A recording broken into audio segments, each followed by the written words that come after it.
안녕하세요. 농지오케이 윤세입니다. 농지오케이의 대한민국 땅 투자 유튜브 방송을 시작하겠습니다. 오늘은 개정된 농지법에 의한 농지 이용 실태 조사 그리고 벌칙에 대해서 살펴보고자 합니다. 지난 앞 시간에 두 번에 걸쳐서 농지 취득 자격 증명에 대한 심사 강화, 그 다음에 농지원부가 농지대장으로 바뀌는 데 대해서 대응해야 되는 방법에 대해서 알아보았습니다. 이제 그러면 농사를 제대로 안 지었을 때 어떠한 것들이 있는지, 또 이런 것들을 어떻게 조사하는지에 대한 것들을 살펴보고자 합니다. 농지법 시행령이 개정된 사항들이고, 그 중에서 농지정보 시스템 구축 운영 권한을 농어촌 공사에 위탁함, 이런 게 있어요. 그 다음에 농지처분 통지 뭐 이런 것들이 있고, 그런데 어쨌든 간에 이 농지 이용조사 내지 그 정보 시스템을 농어촌 공사에서 관리를 하면서 행정기관과 유기적으로 정보를 주고받을 수 있는 조항을 농지법에다 마련해 놓았고, 농어촌 공사에는 농지관리원이라고 하는 새로운 기구가 하나가 신설이 되었습니다. 그래서 그 운영이 되기 때문에 농지 관리에 대해서 보다 객관적인 전문적인 기관에서 이제 관리를 하게 되었으니까 농지 관리에 좀 주의를 할 필요가 있다. 그다음에 이제 농지 이용 실태 조사 의무를 명확히 하고 공개 방법도 규정을 했다 하는 것입니다. 그래서 소유 이용 실태 조사에는 농지의 범위 이랬는데, 자, 이건 시행규칙 63조에서 정하고 있는 것입니다. 근데 이거를 떠나서 모든 농지는 매년 조사한다는 생각을 가져야 됩니다. 우리 농사를 짓고 있는 모든 분들, 농지에 투자하고 있는 모든 분들은 여기에 해당되는 것뿐만이 아니라 그냥 농지라고 하면은 행정기관의 직원이라든지 또는 이장이라든지 또는 우리가 농지대장을 띈다든지 농업경영체를 띈다든지 하면서 수시로 조사가 이루어진다고 생각을 하셔야 돼요. 그래서 항상 수시로 열려 있다, 이용조사가. 다만 그 초안에, 이 농지법을 강화할 때 초안에 주변에서 신고를 할 수 있던 게 빠진 것이 그나마 우리에겐 다행이긴 합니다. 근데 농사를 짓는 우리 성실하게 농사를 짓는 한 95%, 98%이 정도 되시는 분들은 아무 문제 없어요.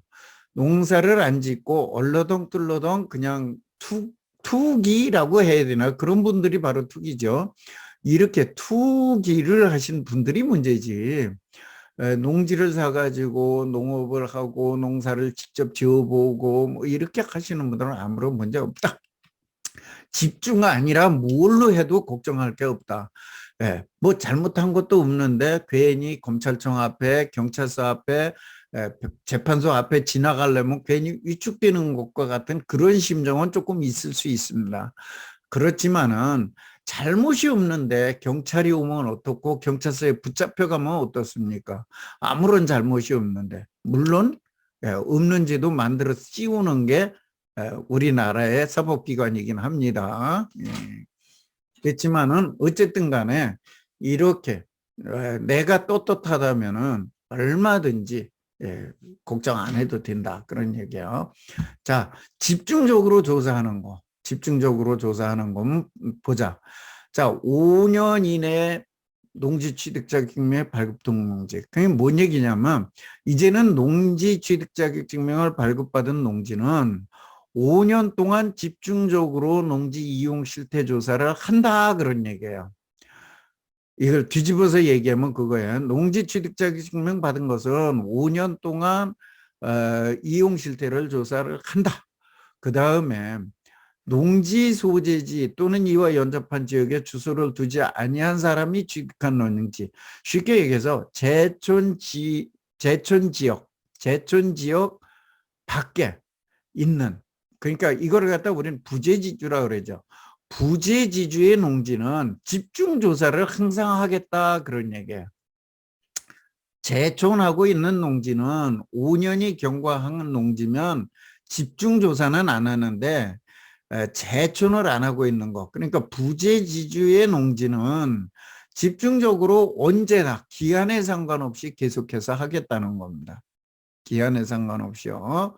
그 다음에 공유지, 공유로 다 취득한 농지. 그러니까 앞으로 공유 지분으로 되어 있는 농지들은 해마다 집중적으로 조사를 할 거다 그런 얘기예요.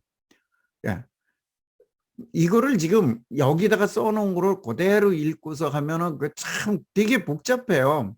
자, 5년 이내 범위 내에서 농지 취득 자격한 거, 농지 소재지 연접하지 않은 곳에 주소를 두고 하는 농지, 일필지를 공유로 취득한 농지, 농업법인이 소유한 농지, 토지거래 허가구역에 있는, 여기는 조금 그래도 이해가 가네요.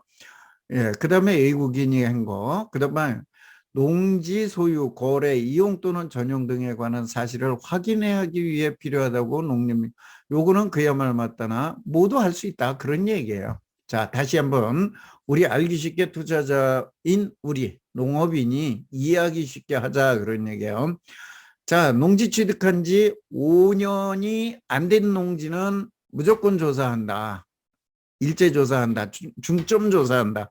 중점 조사하는 농지는 농지 취득한 지 5년이 안 된 거.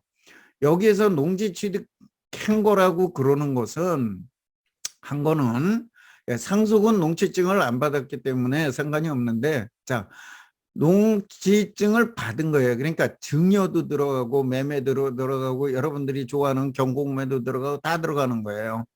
예, 이렇게 들어가는 거고. 자, 그러면 토지거래허는 아니네? 예, 여기 토지거래허가 있어요. 그러니까 농지증은 안 받았지만 토지거래허가 구역에 있는 농지는, 토지거래허가 구역에 있는 농지는 기한에 상관없이 조사하는 거예요, 이거는. 자, 농지증을 받은 건 5년 이내. 예, 그러니까 5년, 농지증 받은 지 5년 안 된 건 집중조사한다. 그 다음에 부재지주 농지는 집중조사한다. 그러니까 내가 부재지주다 그러면 내 농지는 집중적으로 조사 대상이니까 더 관리를 잘 하셔야 됩니다. 그 다음에 공유 농지는 조사한다 집중적으로. 공유가 되어 있는 농지다 그러면 집중적으로 조사하니까 이것도 잘 하실 필요가 있어요. 그 다음에 이제 하는 게 법인의 농지, 토지거래 허가구역에 있는 농지, 이렇게 해서 5가지는 집중적으로 계속해서 조사를 하겠다 그런 얘기예요. 그 다음에 그거 말고도 소유거래 이용에 관해서 좀 더 확인하고 싶다 또는 고시한다 뭐 이런 것들에 대해서 조사를 하겠다는 얘기고, 실제 이거 말고도 매년 1회 이상 조사하고 뭐 공고도 하고 또는 그거 말고도 수시조사를 하도록도 되어 있습니다. 그래서 수시조사는 어떤 게 있어요? 우리가 농지증을 확인받을 때, 또 농업경영체를 만들 때, 농지대장을 신고할 때, 그 다음에 농지대장을 뗄 때, 또는 농업경영체를 뗄 때, 이럴 때 계속해서 확인을 해요. 이럴 때 그냥 해주는 게 아닙니다. 이럴 때 다 확인을 하는 거기 때문에 그야말로 맞다나 농지는 이제 상시 감시 체계, 상시 이용 조사를 하는 체계로 들어갔다 이렇게 이해가 하시는 거예요. 그 다음에 이제 아까 농어촌공사의 농지은행관리원이라는, 농지관리원이라고 제가 이제 줄여서 얘기하는데, 농지은행관리원이라는 그 기구가 하나 생기고 거기에서 상시조사 관리 체계를 구축한다 이런 얘기예요. 그래서 여기에서 상시조사를 해가지고 여기도 똑같아요. 보시면 농지 취득 관내 거주 농지, 관내 거주 농지, 예. 그 다음에 농업법인 상속농지 시험실습 분석하고 주기적으로 이런 것도 한다 그래요. 농지 소유조사에서. 그 다음에 관내 거주자 농업법인, 그 다음에 여기는 상속농지 다시 나왔고, 국공유지, 시험실습지, 농지거래 정보 분석 이런 거를 해서 분석을 해서 관리를 한다 그런 얘기예요. 그 다음에 농지 이용 실태 조사를 전수 항시하면서 이런 거에 대한 것들을 다 조사를 하고, 유휴농지에 대해서 뭐 이런 거 조사를 하고, 예, 그래가지고 그거를 DP 관리하고 그다음에 행정기관과도 유기적으로 활용을 하고 이렇게 하면서 관리를 하겠다는 겁니다. 그다음에 이제 그 뭐 지자체를 비롯해 자기네 그 농지를 관리하는 이쪽에 다 하고 그다음에 뭐 이거는 또 지원해주는 농지은행에서 그런 거를 얘기하는 건데 어쨌든 농지법에서 농지 이용 실태 조사 범위를 확대하고 실태 조사 업무를 농어촌 공사에도 위탁을 하고 또 농어촌 공사법에서는 이 조사 업무를 수행하는 농지은행 관리원을 설치하고 그래서 지금 본부에 1처 3부를 증설을 했고 지역본부에도 57명을 배치를 했고 최근에 지역 그 지소에서는 농지관리 조사원들이라는 그 조사하는 담당 직원을 뽑고 있고 그다음에 행정기관에서도 농지조사관리원을 지금 뽑고 있습니다. 그래서 이것은 내년까지 농지대장으로 전환되면서 이 실태를 조사해서 농지대장을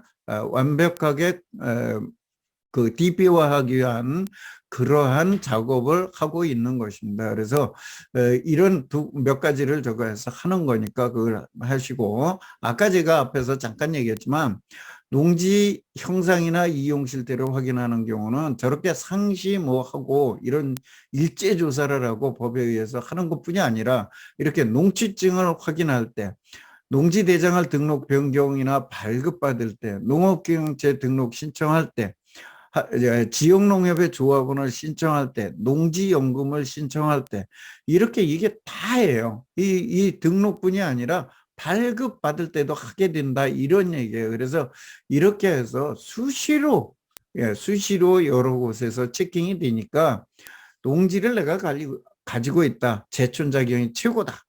그렇지 못하면 자경을 해라. 자경도 못하면 농지은행에 위탁해서 관리를 하시도록 하라 그런 얘기고 농지 사후 관리를 수시로 이렇게 해서 제대로 못하는 경우에 이런 처분을 해야 하는 경우는 이렇게 나열을 하고 있습니다. 이건 법에서 정한 거니까 뭐 여러분들이 보시는데 여기 뭐 이렇게 잔뜩 돼 있는데 볼 거 없어요. 그냥 휴경을 하고 있거나 또는 타용도로 사용하거나 아니면 사인 간에 허용되지 않은 행위를 임대를 하고 있는 경우 임대가 허용되지 않았는데 임대를 하고 있는 경우도 한다 그런 얘기예요. 요건 오늘 통계청에서 나온 그 자료가 하나 있어서 여벌로다가 말씀을 드립니다. 2021년도 농가 및 어가 경제조사 결과를 발표를 했습니다. 저는 뭐 오늘 어가 거는 안 들고 왔고 농가 거만. 그래서 농업소득이 먼저 지난해보다 좀 올랐다. 농업의 소득도 올랐다. 다 올랐죠. 오른 거는 이전 소득 뭐 다 해서 올랐고 농가계 지출이나 이런 것들이 보편적으로 올랐다 하는 얘기고 농가 소득이 지금 평균이 연간 소득이 4,776만 원이라고 나왔어요. 근데 이거는 조금 눈여겨보실 게 그렇게 이게 밝은 얘기는 아닙니다. 아, 농사져서 4,700만 원씩이나 올려? 야, 괜찮네? 이렇게 얘기하실 수 있어요. 있는데 뒤에 표를 한번 더 보여드리겠습니다. 뒤에 표를 보면 자 농가 소득이 4,776만 원으로 올라간 것은 맞습니다. 맞는데 농사를 지어서 농업소득 농사를 지어서 올린 소득은 1,290만 원, 약 1,300만 원밖에 안 됩니다. 우리나라 평균이 1,300만 원이니까 월별로 따지면 100만 원인데 굉장히 높습니다. 월별로 100만 원이면 100만 원이면 굉장히 높은 것인데 자 여기서도 보세요. 농업 외의 소득이 농업 소득보다 높습니다. 농업 소득보다도 뭐라 그러나 배가 훨씬 넘게 높고 한 130% 되나요? 140% 정도 되겠네요. 그다음에 이전 소득이라 그래서 자산소득 뭐 이런 걸로다가 얻어지는 소득도 농업소득보다 높습니다. 이런 것도. 자, 이런 걸 빼고 나면 실질적으로 농업소득은 1,300만 원 정도다. 이게 평균이기 때문에 실제 4,800만 원씩 된다고 그러는 것은 예, 이거는 뭐 평균으로 나왔으니까 이 얘기고 지금 어르신들 위주로 있는 젊은 층들도 대농들 이런 것들을 빼고 난다 그러면 사실상 농가의 웬만한 농가의 소득은 2천만 원 남짓한 것이 사실입니다. 2천만 원도 어떻게 보면 높은 소득이에요. 그럴 정도로 굉장히 낮습니다, 사실은. 그래서 사실 뭐 농업 외소득은 거의 그런 분들은 없고 이전 소득이 그저 조금 있을 정도이고 농업 소득인데 농업 소득도 이만큼을 못 올리니까 그래서 그렇게 좋은 상황은 아닙니다. 다만 이거는 지금 젊은 층들이나 또는 대농들이 올리는 소득을 평균을 내다 나니까 이렇게 되는 거죠. 자, 우리나라 지금 국민소득이 얼마입니까? 예. 대략 3만 불이 좀 넘었죠. 지난해 연말에 3만 불이 넘었으면 자, 농촌에 그냥 아니 2명이 산다 그러자고요. 3만 불이 넘었으면 얼마예요? 예. 1인당 소득이 3만 불이면 3천만 원이죠. 3천 지금 같으면 3천 뭐 300만 3,900만 원, 4천만 원 돈이네요. 4천만 원 돈인데 그러면 둘이 살으면 8천만 원이래야 돼. 지금 둘이 사는 가족에 8천만 원 되는 분들이 얼마나 될까? 이거를 이렇게 비교를 해보시면 돼요. 우리나라 국민 소득이 지금 3만 불이에요. 그러면 3,700만 원 정도 되나요?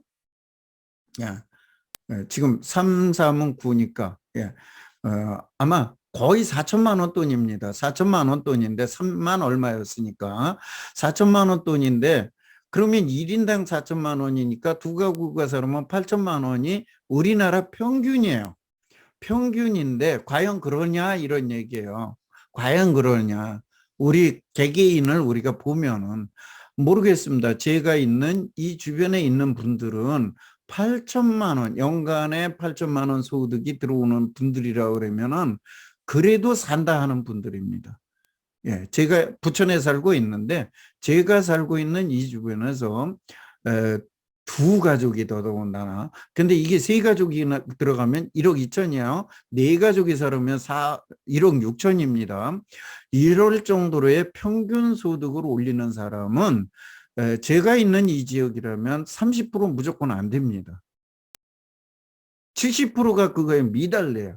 자, 농가소득도 그렇게 보셔라 그런 얘기예요. 이건 너무 여기에 혹해가지고 귀농할 생각 뭐 이런 거 잘 신중히 하시고 하셔라. 그래서 이 통계의 함정이라는 건 항상 염두에 두고 하시고 다만 열심히 농사 지시면 먹고 살고 또 건강한 먹거리 생산하시고 이렇게 하시면서 또 자산도 불어나고 그러니까 농지 투자를 하시는 거는 권하는데 너무 귀농이나 귀촌 이런 데 나이 많으신 분들이 가시는 건 조금 한번 생각해 보고 가시라 하는 뜻에서